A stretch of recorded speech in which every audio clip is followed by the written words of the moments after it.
natin ang ating mensahero ngayong hapon, Brother AJ Gutierrez. Ayan, thanks so much, Sister Chai. Hallelujah. Sige, yung malakas na palakpak. Come on! Eh, kulang pa yan! Eh, talagang dapat dadagundong ang Calvary Temple kapag hapon dahil ang mga kabataan ay nagpupuri sa ating buhay na Diyos. Hallelujah. Hallelujah. Thank you, Lord. God is good. Grabe all the time. Welcome to our newcomers. Ayan. Ayan. Find your seats. You're very much welcome. Come on, look at your neighbor on your left. Oh. Ready na ba yan? Ano? Ready na ba? Amen. We are all ready today. Pero, maitanong ko nga, kanina, we are both raising our hands when we're declaring that God, Jesus, is our champion.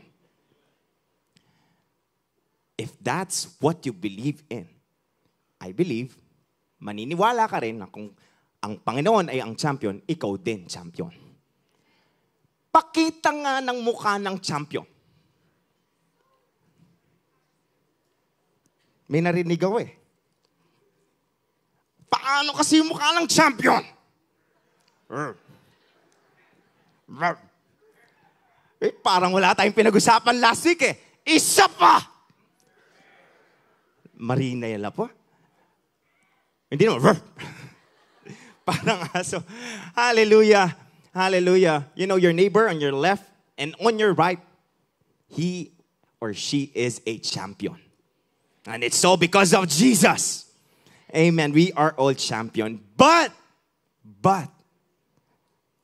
we are all ready to, diba? But there is a problem. Tapikin mo yung katabi mo. Sabi mo, may problema.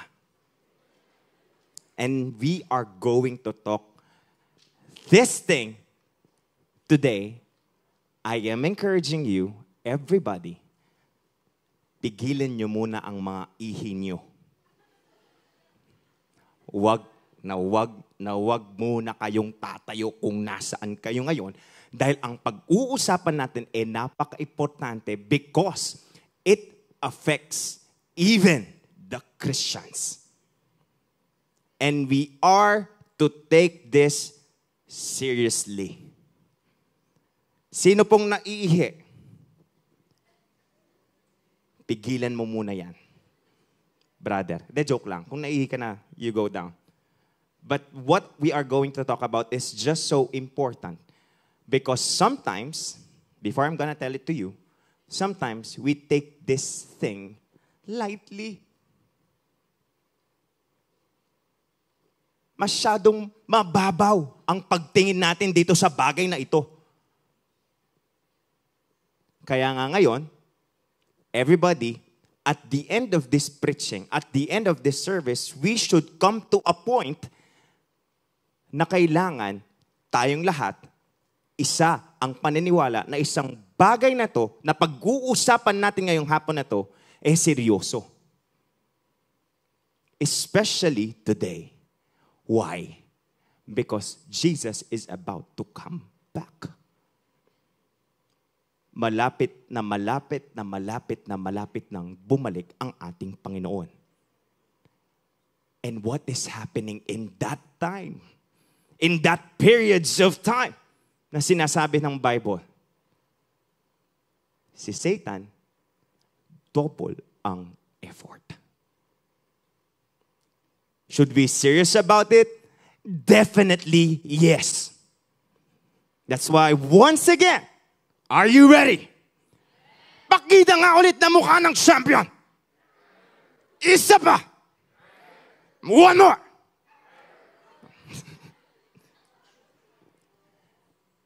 I believe in Jesus' name, after this series, kung hindi pa darating ang ating Panginoon, we have the full month of January, we will come out as a mighty warrior of God. Hindi yung nahihiya-hiya pa. Hindi yung natatakot pa, kundi isang malakas, matapang na sundalo ng Panginoon. Because we are in this day where we should have a faith that fights. Fighting faith. Sabi nga ni Ate Marge kanina nung nagpa-practice kami, if your faith is not ready to fight, kawawang-kawawa ka. You cannot even sing those words na inawit natin kanina. Pero I believe in Jesus' name, sa YDC, walang ganon. We are all fighters. We will all fight the good fight of faith because God is with us. Amen. So are we all ready to fight? Amen. Ang pag-uusapan po natin ngayon is oppression. Anybody familiar with the word oppression? Parang konti lang. Pero that is just so serious. Why? Kahit mga Kristiyano, naaapektuhan ng oppression. What is oppression? Let me define this in how this, I don't know if it's in dictionary kung paano dinefine ang oppression. It's prolonged, cruel, or unjust treatment or control. Doon pa lang makikita mo na merong problema. Prolonged, mahaba. Cruel, masama. Unjust, hindi makatarungang treatment. Sinong nanonood dito ng Pulang Araw? We were able to watch Pulang Araw. In our history books, nakita natin, alam natin kung ano ang Pilipinas, ano ang mga nangyayari sa Pilipino during the Japanese occupation. Oppressed, naaape sa Tagalog. Tao lang yung mga nag-o-oppress. Pero matindi na ang nangyayari. Matindi na ang pinagdaanan ng ating mga kapwa Pilipino, ng ating mga lolo at lola, noong mga panahon na yon. That is oppression.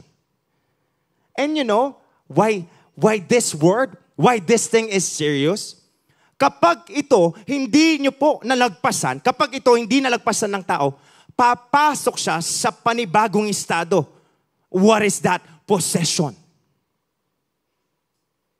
And in possession, malapit ka na dun sa final. Ano yung final? Death.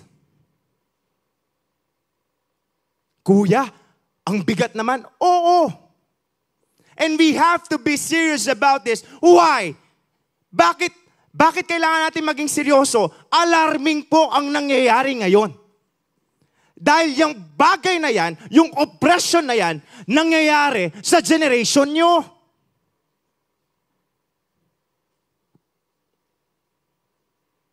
Lalo na ngayon. And what surprises me? Kahit mga Kristiyanong kabataan, nararanasan ng oppression. Tuloy natin. The state of being subject to unjust treatment or control. Parang pareho lang ng una. Ano ang nangyayari kapag may oppression? You know what? Ano kasi yung isa sa component of the fruit of the Holy Spirit? Yung last. Yung last. Love, joy, peace, gentleness, patience. Ano yung last? Self-control. Whenever you are experiencing oppression, paunti-unting nawawala yung control sa sarili mo kasi may ibang ko-control sa'yo. And we will later find out sino ba yung kumokontrol kapag merong oppression. Mental pressure or distress. Ito, makaka-relate tayo dito because nowadays, napaka-normal na lang pag-usapan ang mental health. Di ba nga may mental health break pa sa school nyo ngayon? Dati sa atin wala man. Alamang mental health. Alam nyo, pero not to compare, dati, noong mga estudyante pa kami, kahit basang-basa kami, papasok kami ng school. Pero ngayon, 1 week, may mental health. We are so acknowledged into the generation where we so acknowledge mental issues. But I'm telling you this. Depression is real. Anxiety is real. Totoo po yung mga yan. Bipolar disorder, they are all real. Mental disorders, schizophrenia, tama sila. Totoo sila. They are all real. But you know what the problem is? Ano yung problema? Anxiety, depression, bipolar disorder, body dysmorphia, anorexia, ini-embrace natin masyado. And we are so expressive about these things. Hindi ba? Lumalabas sa bibig natin ngayon, ay ang anxious ko. Ay stress na stress ako. And later on, makikita nyo, it becomes your reality. Hindi ba? Ay depressed. Napakadaling sabing depressed ako, not knowing the real meaning, the real essence of what depression is all about. It's so easy for us to blunt that word out. Kaya ang nangyayari, nagiging realidad mo. It becomes your life. And that is oppression. These are all serious once again. Kaya listen up. Listen to me. Kaya gaya ng sinabi ko sa inyo, maraming mga kabataan, surprisingly mga Kristiyanong kabataan, ang nahuhulog sa oppression. A chronic stressor that can lead to poor mental health. It's the same. A type of trauma that can lead to mental health disorders like depression. Sa Tagalog, ipakita natin yung mga Tagalog para mas maintindihan natin. Lupig, pagsiil, pang-aapi. Sino nang naranasan dito na api siya ng mga classmates niya? Ives? Naapi ka? Praise God sa buhay mo. Ikaw ngayon ang tatayong hindi pa-api. Ba't tumatawa siya? Pang-mamalupit, pagpapahirap, pananamlay o katamlayan. Sa Tagalog, ito po ang nangyayari sa mga taong oppressed. And the greatest oppressor, hindi naman nagbago. Satan.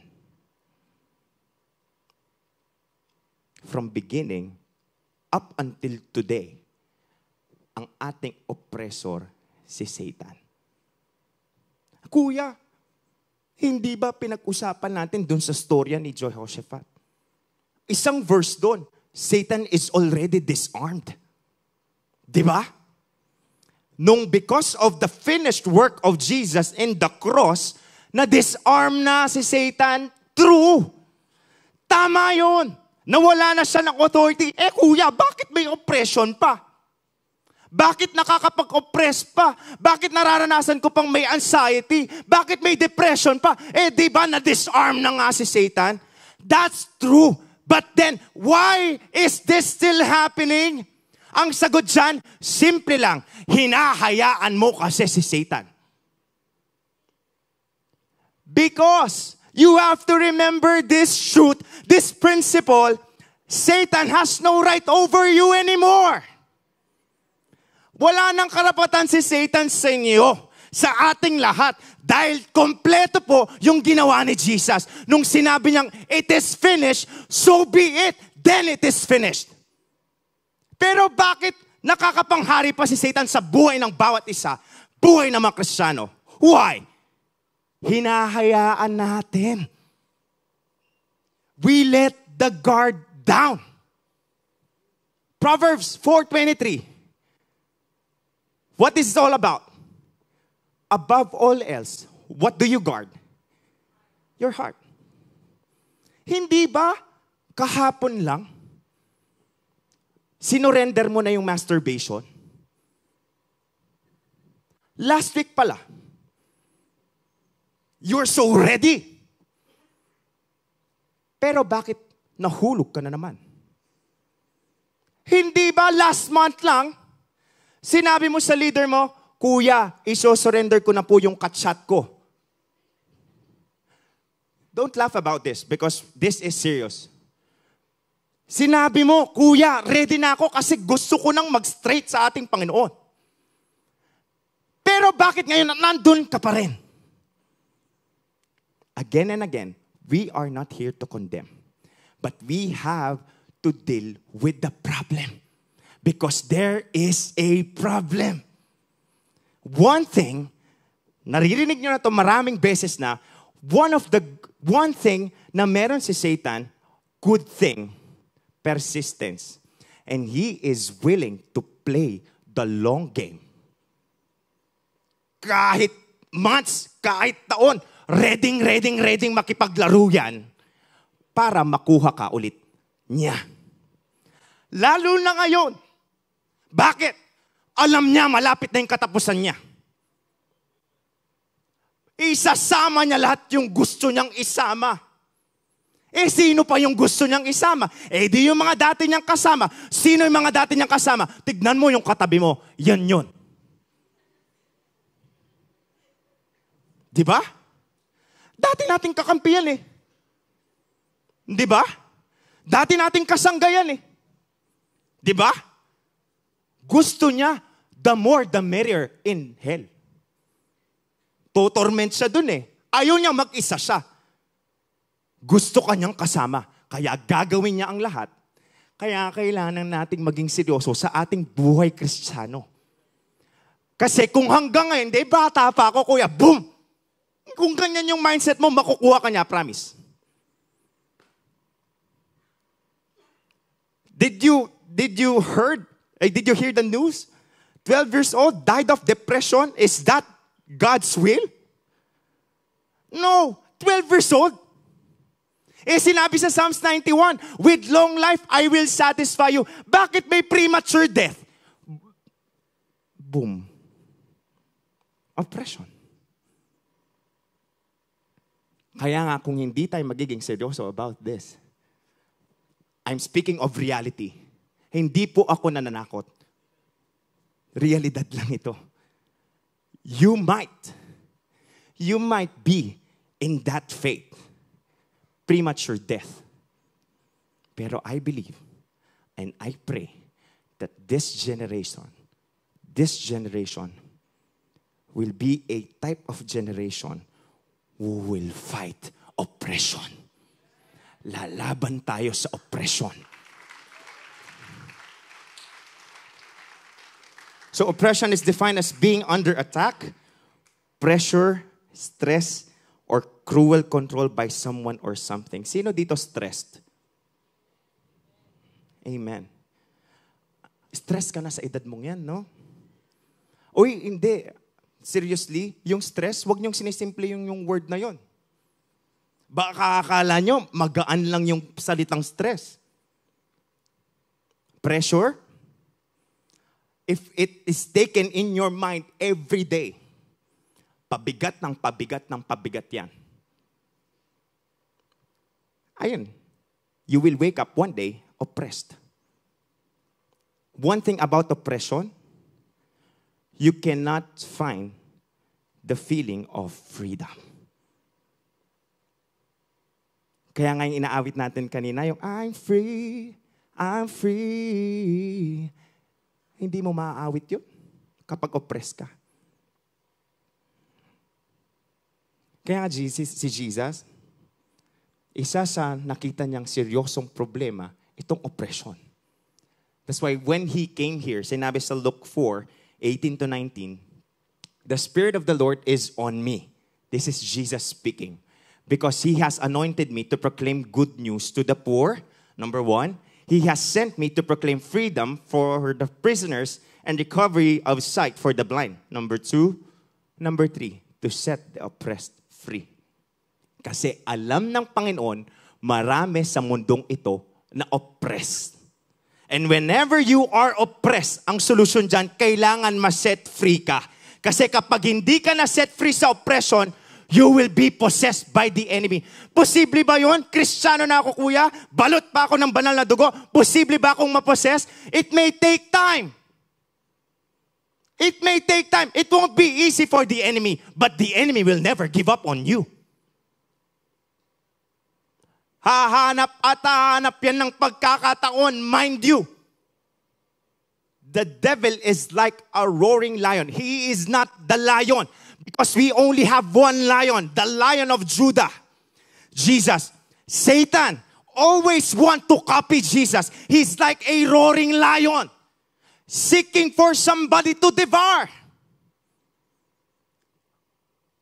Opportunity. Kapag nakapasok na siya, na pinag-usapan natin in the last weekends, stronghold. That's why we have to break them. Amen.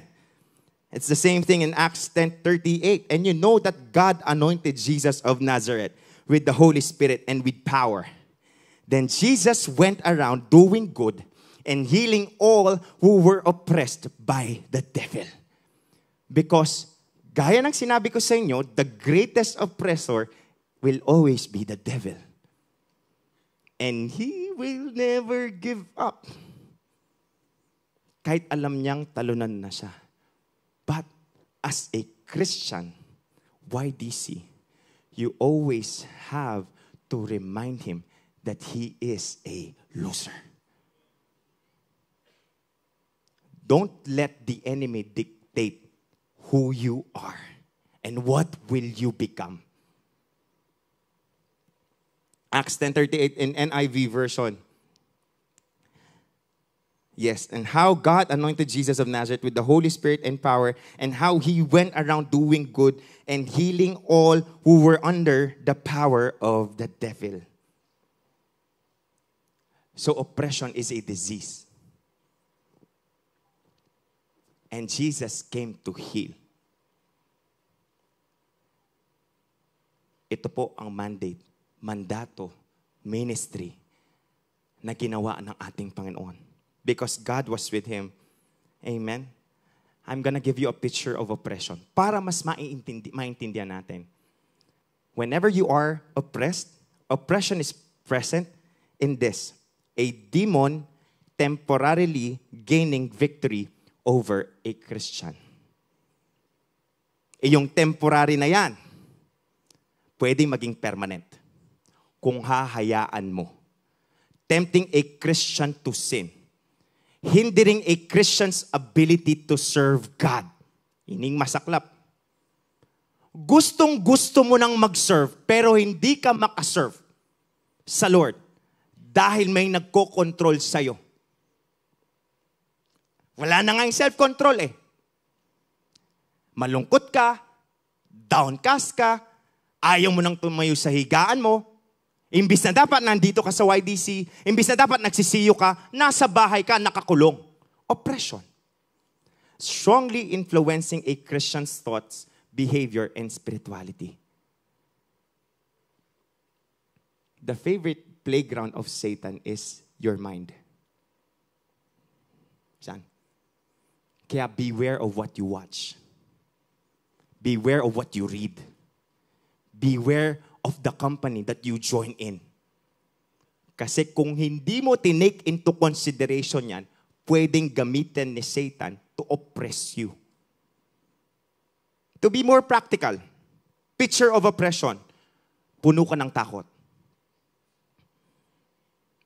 May constant anxiety. Hindi nawawala yung anxiety. I remember 2012, I believe you know this story of mine. For 4 to 6 months, it's been hard for me to sleep at night. Ngayon ko lang napagtanto na oppression pala ang pinagdadaanan ko. Lack of rest, restless, hirap makatulog, at hindi lang yon. Sabi ko nga sa asawa ko nung pinag-aaralan ko to, ang mga oppressed, binibisita ng mga bangungot. May mga nightmares. Dreams come from God. Remember that. Dreams come from God. Nakita niyo yung dream ni Joseph, right? Nakita niyo yung mga dreams na pag-aralan natin sa mga unfailing faith of certain people. Pero nightmares, mga bangungot, hindi po nanggagaling sa Panginoon yan. Kuya, paano po nagiging posible yung bangungot? Paano nakakapasok yung bangungot? Sa pagtulog. Kasi nakapasok na si Satan dito. Kapag nakapasok na si Satan dito, gagawin niya ng playground yung utak mo, magkakabit at magkakabit at magkakabit yan ng mga bagay na iisipin mo, lumalabas hanggang sa pagtulog mo. Kasi ayaw kanyang magpahinga. Restless. and untreatable depression. Sometimes, akala natin normal lang. Hindi po normal yun. There is a problem. There is a serious problem. That's why we have to do something about it. We can do something about it. That's the good news. With the oppression, you can do something about it. Nakita mo, kuya, parang nakakatakot siya. Kuya, parang matinding problema siya. Oo, tama yon. Realidad yon. Pero meron kang pwedeng gawin. What is it? Nasabi na natin, title, you have to fight oppression. But the question is, are you willing to fight oppression? Parang hindi. Willing ka bang lumaban sa oppression? We have to. We have to fight. Kailangan nating lumaban. Si Timothy, youth pa lang noon, going to the adulthood, nung sinabi ni Paul sa kanya na you have to fight the good fight of faith. Kasi sa buhay natin, punong-puno ng laban. Eh kuya, di ba victorious na ako? Tama yun. Victorious na tayo, hindi dahil sa gawa natin, dahil sa ginawa ng ating Panginoon. Pero ano yung tatlong bagay na kabisado at gustong ginagawa ni Satan? Steal, kill, and destroy. Pwede bang manakaw yung victory? Pwede. If once again, you're not guarded. Kaya we have to take this seriously. Number 1, to fight oppression with faith, you need to go to the throne of His grace. Simplihan ko. Para makalaban ka sa oppression, punta ka sa presensya ng Panginoon. Sometimes, we go to a lot of places. Alam niyo po ako kung paano ko dinil yung oppression na nalalaman ko ngayon, ng anxiety. Pupunta po ako sa CDC. 5 beses akong iikot doon, magpapakapagod. Para gusto ko pag uwi ko, matutulog na lang ako. Iinumin ko yung gatas, iba't ibang klase ng gatas. Pero pag higa ko sa kama, walang kwenta. Mulat yung mata ko. Ang daming pumapasok sa isip ko. Ganon kasi yung solusyon ko. People who are experiencing oppression, sometimes go to this. But the main solution, you have to go to the presence of God. Wala na pong iba. Because only in the presence of God will you find peace that you need. Only in the presence of God will you find joy that you need. Kuya, gasgas na yan eh. Matagal ko lang alam yan. Talaga ba? Diyan tayo bumabagsak eh. Gasgas na kasi yan eh. Yung mga essentials sa buhay natin, ginagawa nating gasgas. Kaya nga, patong-patong yung mga nagkakaroon nating problema. But then again, no matter how hard your problem is, it may be oppression, it may be deception, it may be temptation, you have to go to the presence of God. Because in the presence of God, you will find the solution to every problem.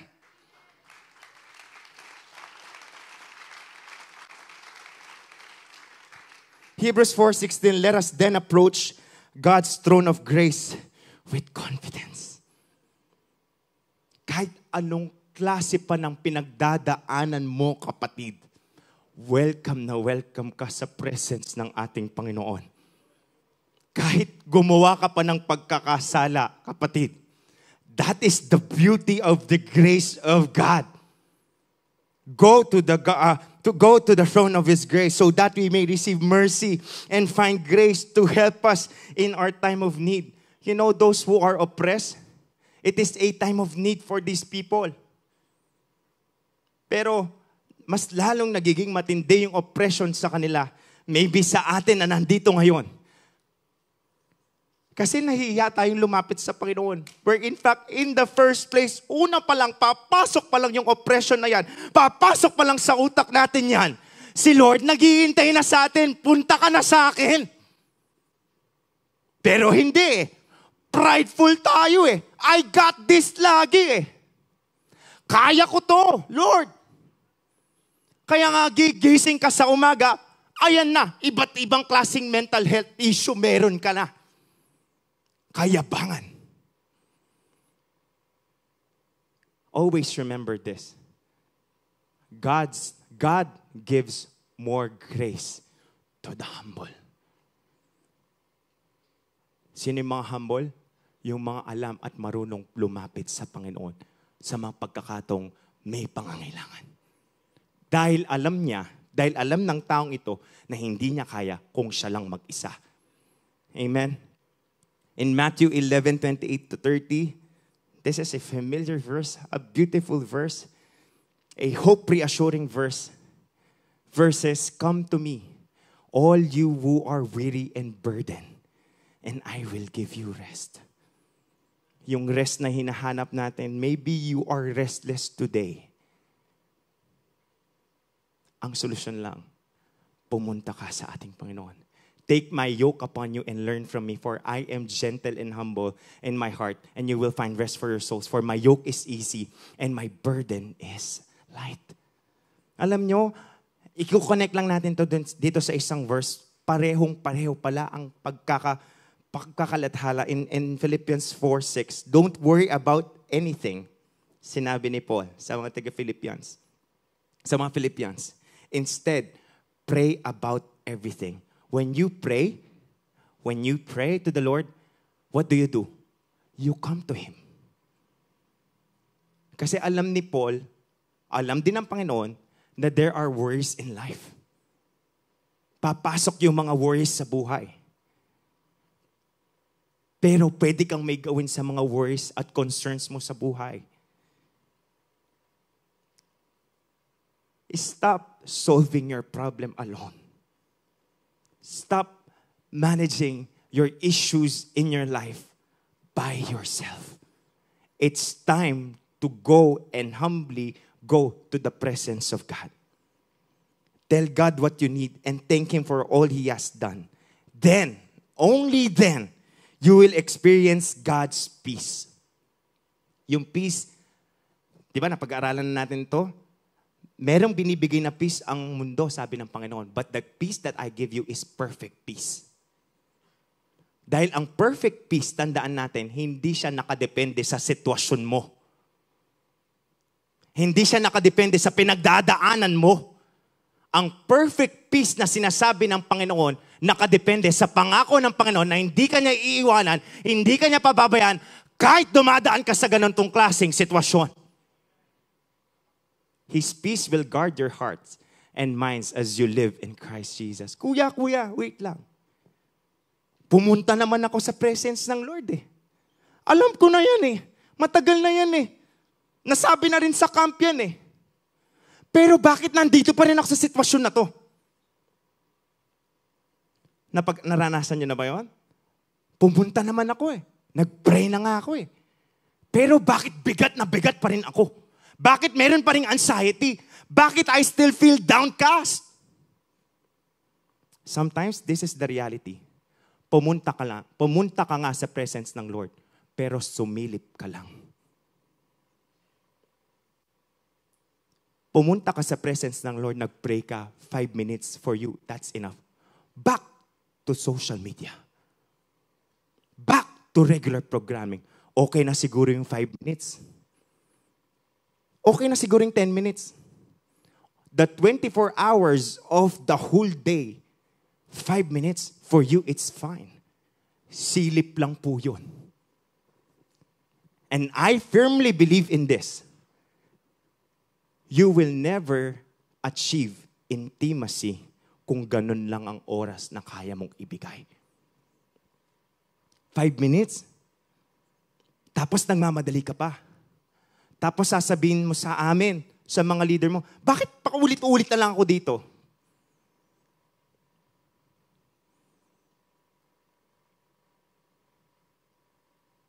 I pray that this year, 2025, we get to mature sa paglaan natin ng oras sa ating Panginoon. Alam niyo kung ano yung nakakalimutan natin? Because we are the ways of the world is slowly creeping out in the church. Ano yung nakakalimutan natin? Letter D. Psalms 37:4. Ano yung D? Delight. Dahil gusto mo mabilisan lagi, you forget to delight yourselves in the presence of God. Kaya nga wala yun eh. Yung desires of your heart, gusto mo nang makawala, pero wala pa din eh. You forget to delight.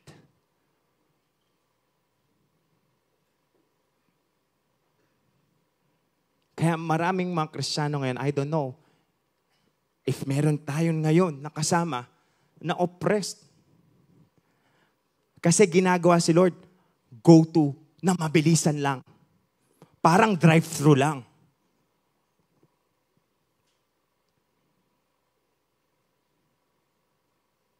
But if you want to really be free from oppression, I tell you, maglaan ka ng mas mahabang oras sa pag-delight mo sa presence ng ating Panginoon. Sana hindi na enough sa'yo yung 5 minutes. Sana hindi na enough sa'yo yung 10 minutes. Para lang may nasabi mo sa forerunner mo, masabi mo sa sarili mo, nag-pray naman ako eh.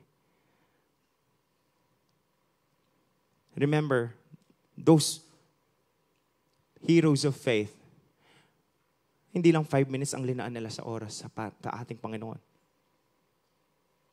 It's more what we can think of. You wanna be strong? Gusto mo maging malakas? Gusto mo maging victorious? Gaya ng sinabi ni Ate Jai, dinideclare natin kanina, effective ang victory na binibigay ng Panginoon. Spend more time in the presence of God. And the Lord, I'm asking the Lord, before we go to the point number 2,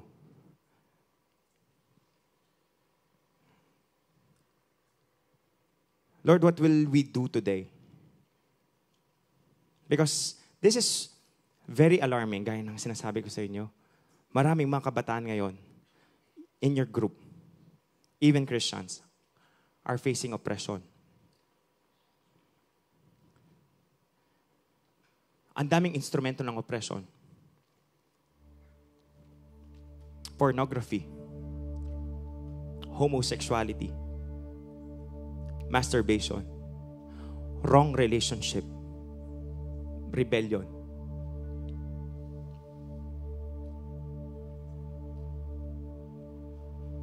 And the Lord would want to set us free from all of those things. Bakit? Alam nyo?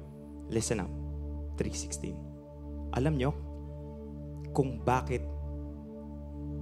ino-oppress tayo ng kalaban? Kahit alam niyang Kristiyano na tayo. Alam nyo? Kasi ayaw niyang maranasan natin yung Jeremiah 29:11. Gagawin niyang lahat para hilain ka niya, para hindi mo makuha yung plano ng Panginoon para sa bawat isa. Kaya nga ngayon, ang daming anxious. Ang daming puno ng takot. Kristiyano pero puno ng takot. No condemnation, it happens. Kasi sinasabi ng Lord, kasi hinahayaan mong ino-oppress ka ng kalaban. Close your eyes.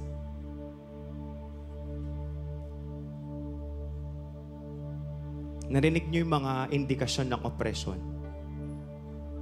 Kanina, sinabi ko, magiging seryoso tayo ngayon. Nahirapan ka bang matulog ngayon? May mga bangungot, restless, may kapaguran, ang daming pumapasok sa isip mo, gumagawa ka pa ng paraan para matulog? That's oppression. And if you happen to have those at nararanasan mo yung mga ganong bagay, kapatid, hindi mo makukuha yung mga plano ng Panginoon para sa'yo. And I want personally, for all of us, ang daming magagandang plano ng youth pastor natin, yung campus umpukan, yung more than half of that 10,000 mga kabataan. Hindi ka makakarating doon. Tandaan mo kapag may oppression.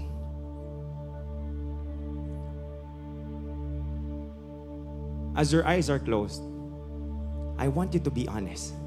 Pamilya tayo dito. Hindi ko yan, nag-camp na ako eh. Hindi. Araw-araw, opportunity for oppression. Kahit pa nag-camp ka. Can you please raise your hand if currently you're oppressed? Itaas mo yung kamay mo. Lord Jesus. Sige, baba mo na yung kamay mo. Isa pang bold move. Because we want to minister to you. I'm asking Pastor Radley, Pastor Joshua, Ate Vane, Ate SJ ko nandyan siya. Lumapit kayo dito.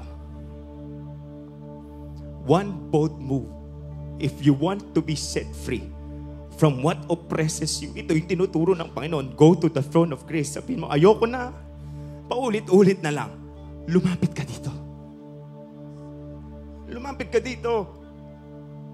Hindi to sapilitan. This will not override your emotion.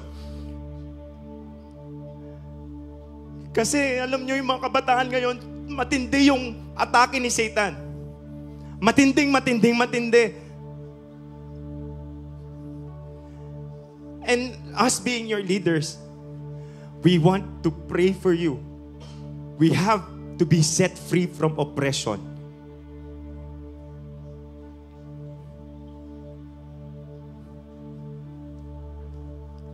Just go to the throne of grace of God. Kasi wala nang iba ang makakapagbigay solusyon yan kundi sa presence ng Lord.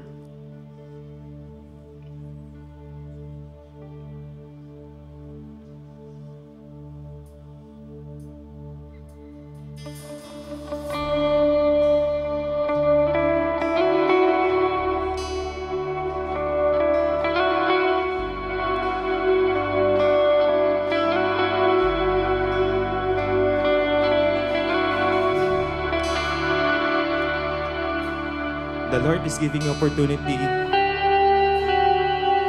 Sana i-take mo na an act of faith. This is an act of faith. Punta ka sa harap. No judgment. No condemnation.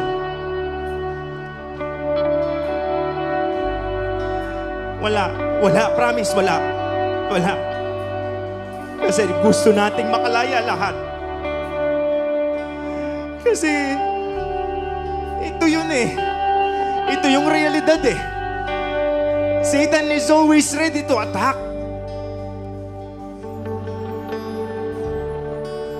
Fight. We will fight. Nothing can compare. You're a living hope. Your presence, Lord.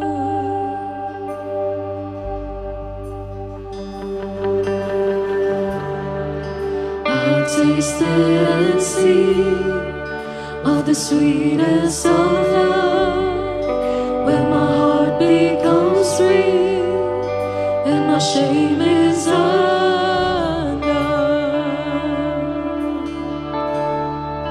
Your presence, Lord.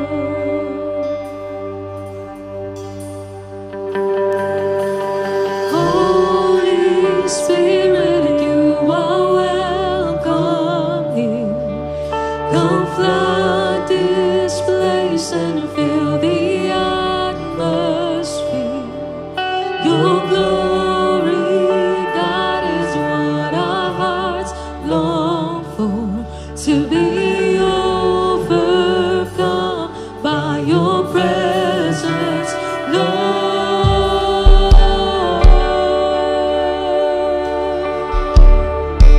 Your presence, Lord.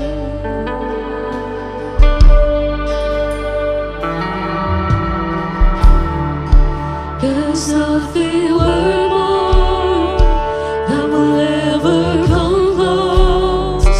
Nothing can compare. You're our living hope. Your presence, Lord.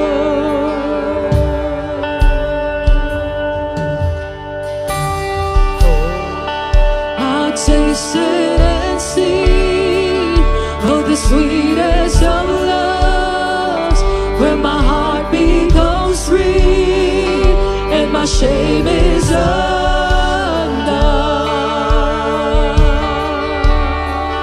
Your presence, Lord.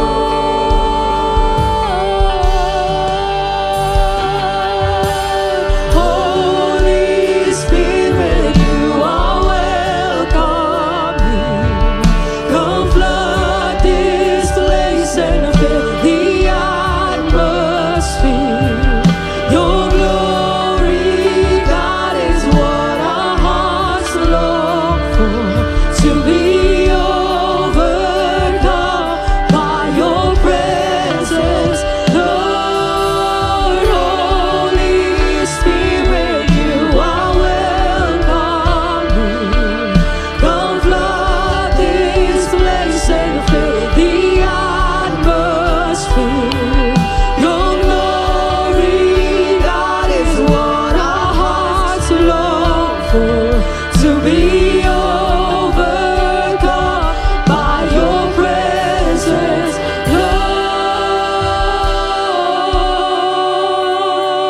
Lord. Your presence, Lord.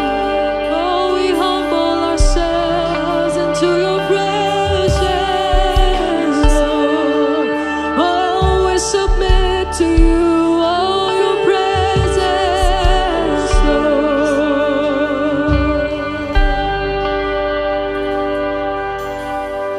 Let us become more aware of your presence. Let us experience the glory of your goodness. Let us become more aware of your presence.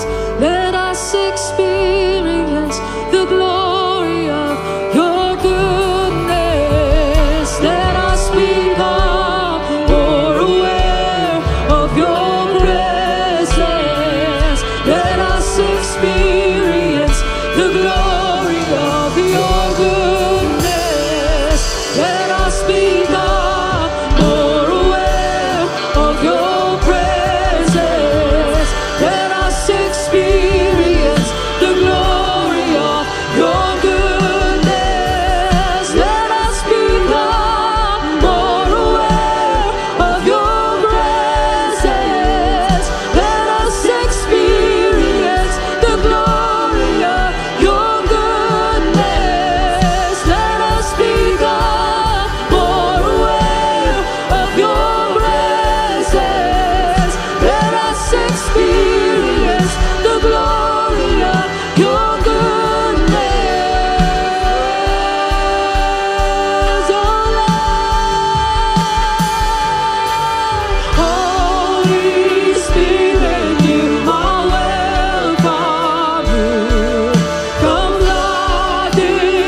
joy of reaching your heart.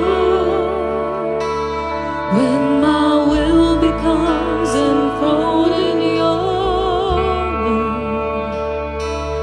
When all things that surround become shadows in the light of you. I worship you.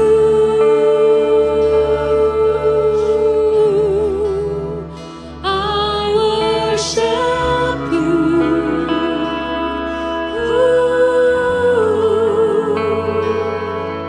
The reason I live is to worship you. Only you. I worship you.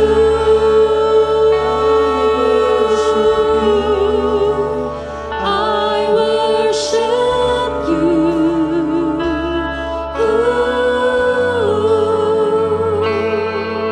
The reason I live is to worship you.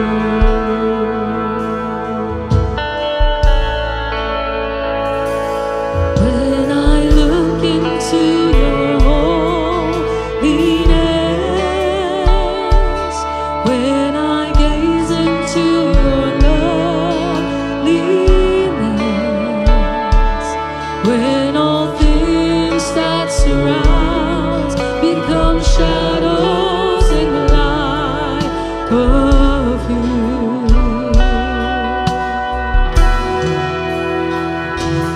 When I found the joy of reaching your heart, when my will becomes enthroned in your love, when all things that surround Napag-pray na become and minister na, you can go back to your seats. Praise the Lord. And again, the invitation is still open. You can still come here. You can still come here.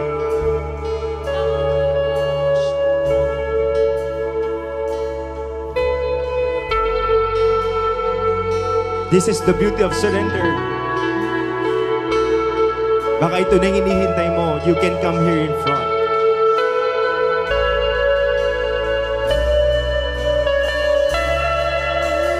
I worship you.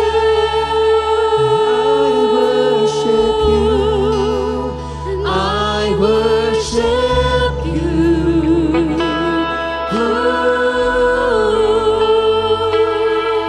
The reason I live is to worship you.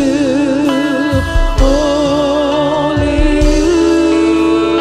I worship you.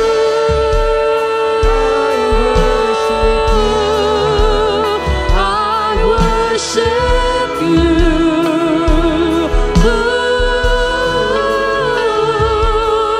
The reason I live is to worship you. Only you. I worship you.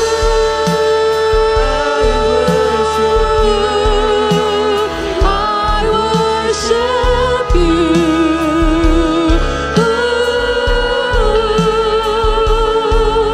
The reason I live is to worship you.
sing praises to your name.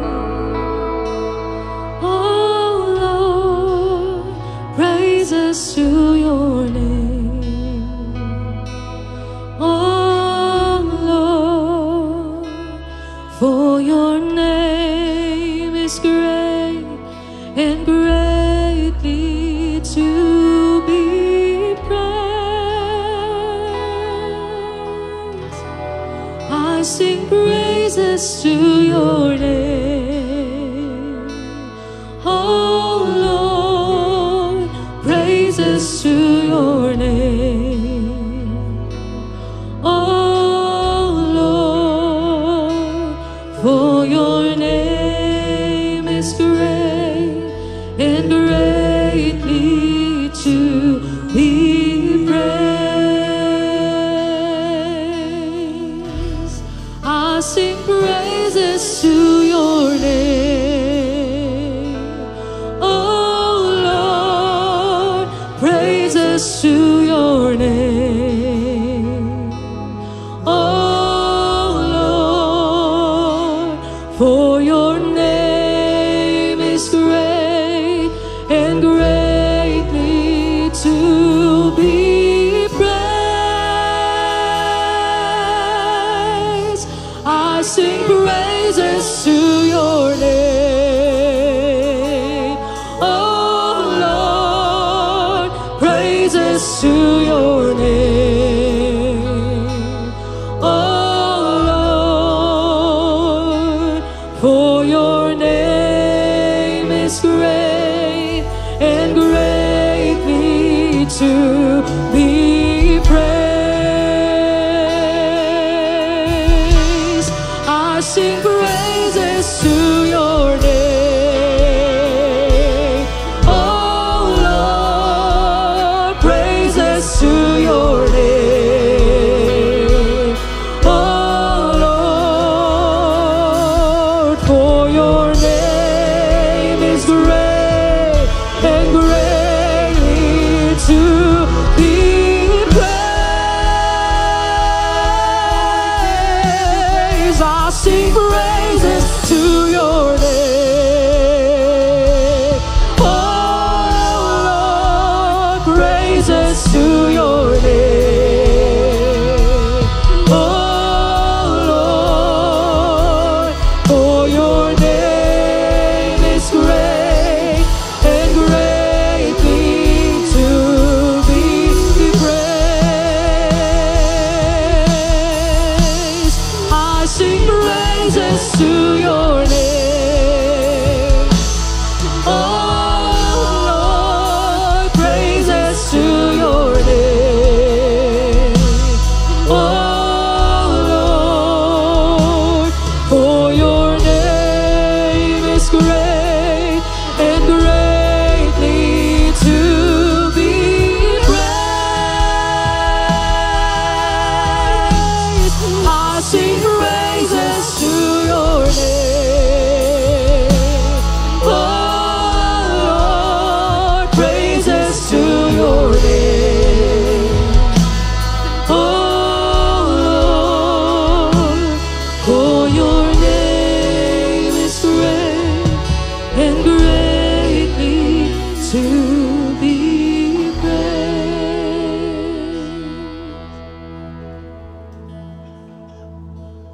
You know, this is the beauty of going to the throne of grace.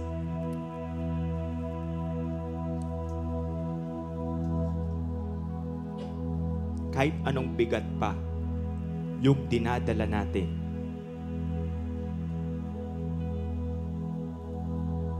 kahit ano pa yan, kapag lumapit ka sa presensya ng Panginoon,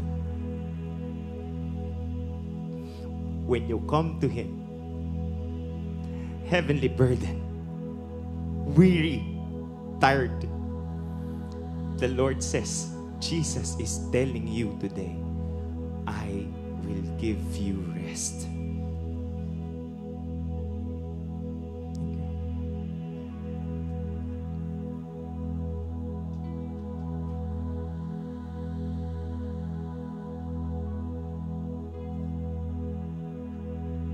You may now get back to your seats sa mga tapos na.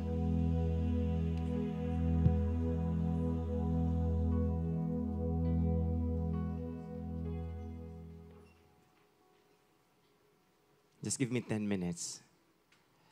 Thank you, Lord.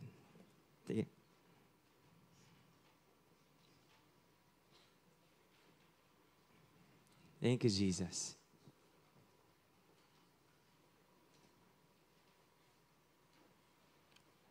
I'm praying na when we've done that, talagang napalaya na tayo ng Panginoon. Amen.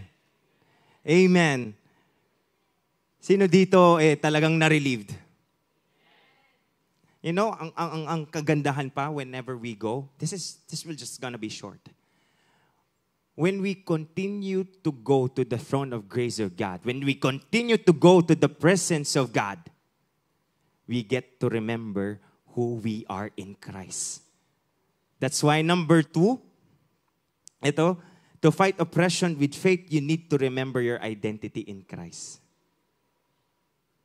Kung ano ka at sino ka sa ating Panginoon. Huwag mong hahayaan na kunin ng kalaban yon dahil because of the finished work of Jesus in the cross, we are now considered the children of God. Anak tayo ng ating Panginoon. And being a child of God, being a son and daughter of God, kapatid, you are victorious already. There is victory in knowing the identity we have in Christ Jesus. Thank you, Lord. John 1:12, you're familiar with this. But to all who believe Him and accepted Him, He gave the right to become children of God. I'm gonna ask you now, sino dito naniniwala sa ating Panginoon? Raise your hand. Sino dito tinanggap niya na ang ating Panginoon bilang tagapagligtas niya? Sinabi dyan, highlighted yellow, He gave you already the right to become children of God. And in Galatians 3:26, it's the same. For you are all children of God through faith in Christ Jesus. And hindi lang po yun. Hindi lang ang identity ang binigay ng ating Panginoon. He also has given us the authority. Naaalala niyo yung authority? Naaalala niyo? Because Jesus is in us, the Holy Spirit is at work within us. Kapatid, you have the authority. Sinabi sa Luke 10:19, I have given you authority to trample on snakes and scorpions. Ayan. And to overcome all the power of the enemy. May I remind you today, brothers and sisters of YDC, may authority ka na, kayang-kaya mong talunin ang kalaban. And do not forget about that. You can use the authority. The Lord will always want you to use the authority.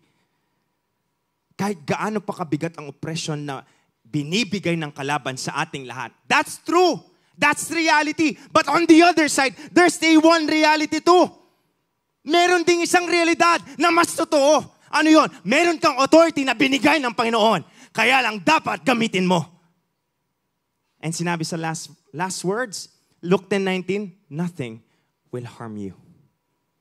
Tell to your neighbor, nothing will harm you.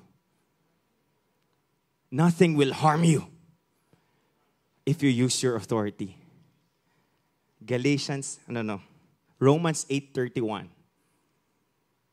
What shall we say about such wonderful things as this? Ano pa yung pwedeng nating sabihin? If God is for us, who can ever be against us? If God is for me,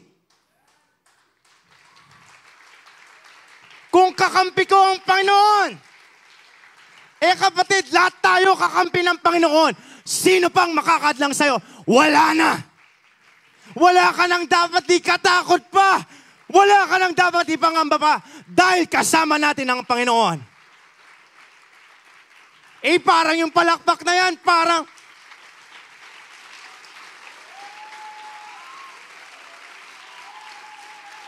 Champion nga, di ba?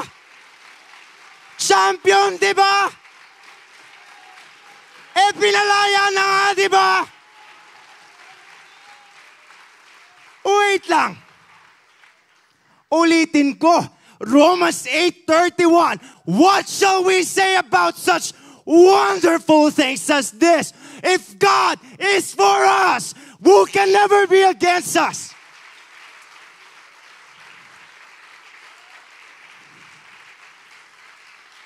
Pero mind you, after this, the enemy is already ready na din. Nakapag-surrender ka ngayon, well and good. Praise the Lord. But you have to keep this in mind. The enemy, nasa baba na yan. Handa na ulit sa'yo. Pero, if you know your identity, pipitikin mo lang si Satan. Tatapakan mo lang si Satan.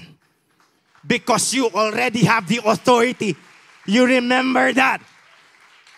In 2025, wala nang oppressed na YDC youth. Amen.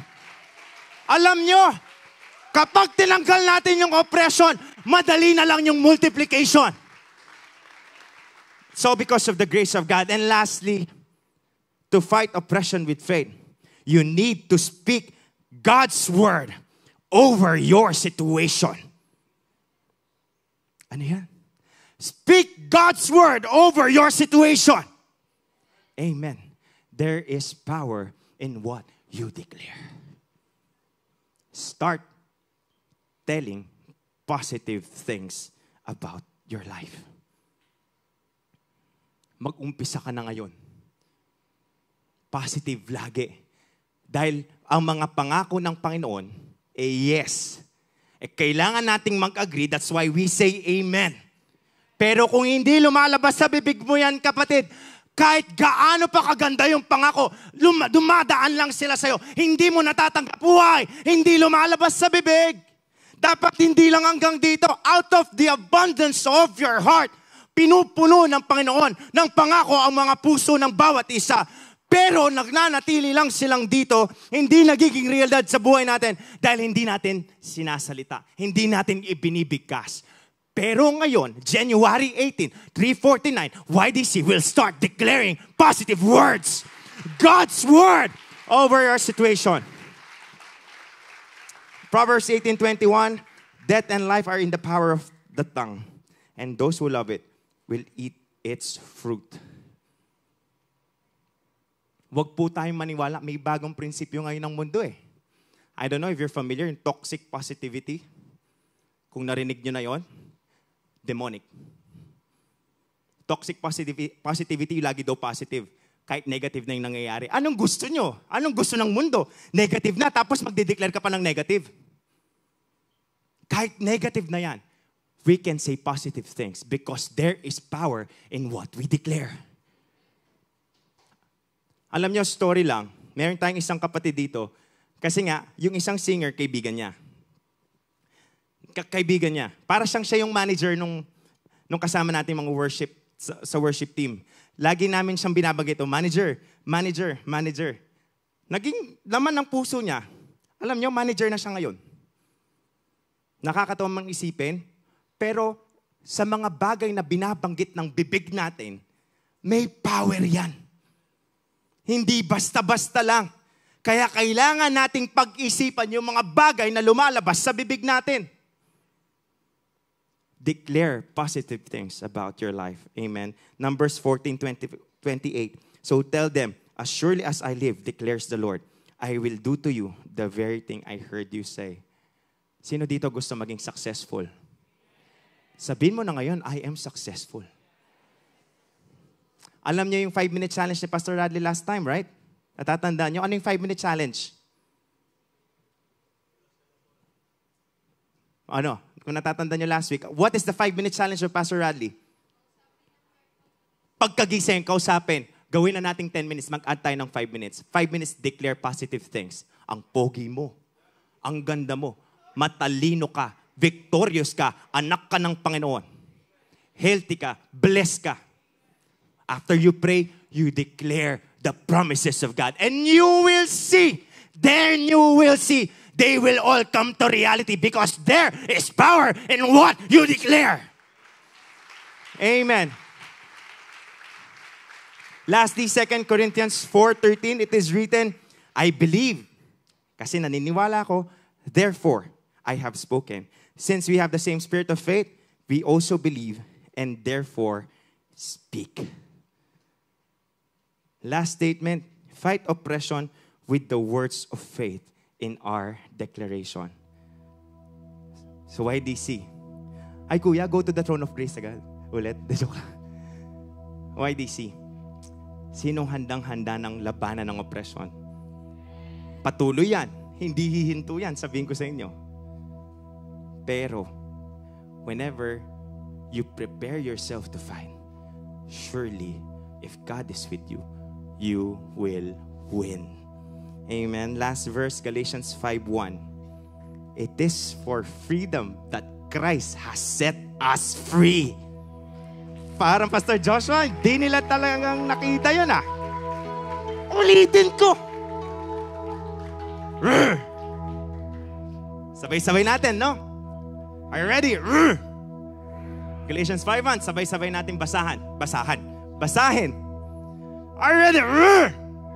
Nakapag-surrender na tayo. There is victory. May lakas mo na. Yung palangga niya. Mangalgal na yung Satanas. Are you ready? Are you ready? 1, 2, 3, go. It is for freedom that Christ set us free. Stand firm then and do not let yourselves be by the yoke of slavery. Sorry. But then again, it is for the freedom that Christ has set us free. Kapag pinalaya ka na ng Panginoon, ibig sabihin nun, malaya ka na. Praise Jesus. Hallelujah. Let's all pray. Thank you, Lord, for the victory of today. We bless you, Lord. Though medyo nag-overtime po, Panginoon, but I pray na nag-minister po ang iyong salita, Panginoon. Nag-minister po ang mga bagay na napag-aralan po namin, Lord. And may we always prepare ourselves, our hearts, oh Lord, in this battle that we face every single day. When we know, Lord, if you are for us, if you are with us, then we will be victorious all the days of our lives, oh God. Lord, we bless you, we honor you. In Jesus' name we pray. Everybody say, Amen. Hallelujah.